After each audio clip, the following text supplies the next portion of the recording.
लग्नाचा हॉल, आनंद, उत्सव आणि लग्न समारंभासाठी ओळखला जाणारा हा ठिकाण. पण याच लग्नाच्या हॉलमध्ये घडला असा प्रकार ज्यानं संपूर्ण जिल्हा हादरून गेला. बिहारच्या रोहतास जिल्ह्यातील मलियाबाग येथील एका लग्नाच्या हॉलविषयी पोलिसांना गुप्त व घाणेरडी माहिती मिळाली. या हॉलमध्ये काहीतरी संशयास्पद सुरू असल्याचं सांगण्यात आलं होतं. माहिती मिळताच प्रशासन सतर्क झालं आणि विक्रमगंजचे एसडीएम प्रशांत कुंभार यांच्या नेतृत्वाखाली पोलिसांनी अचानक छापा टाकण्याचा निर्णय घेतला. पोलिसांची गाडी हॉलसमोर येऊन थांबली आणि अचानक आत प्रवेश केला. आत गेल्यानंतर जे दृश्य दिसलं ते पाहून पोलिसही काही क्षण स्तब्ध झाले.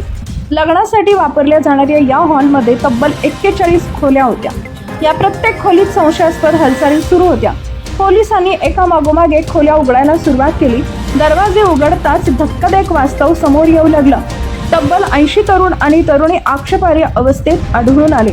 अचानक छापा पडताच हॉलमध्ये एकच गोंधळ उडाला. काही जण पळण्याचा प्रयत्न करू लागले तर काही जण घाबरून बसले.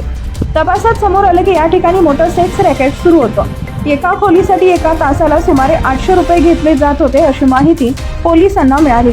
या घटनेतील सर्वात धक्कादायक बाब म्हणजे पकडण्यात आलेल्यांमध्ये अनेक अल्पवयीन मुलं आणि मुलींचा समावेश होता. पोलिसांनी 39 तरुण आणि 41 तरुणींना ताब्यात घेतलं. त्यामधील 31 जण अल्पवयीन असल्याचं समोर आलं. यामध्ये 18 अल्पवयीन मुली आणि 13 अल्पवयीन मुलांचा समावेश आहे.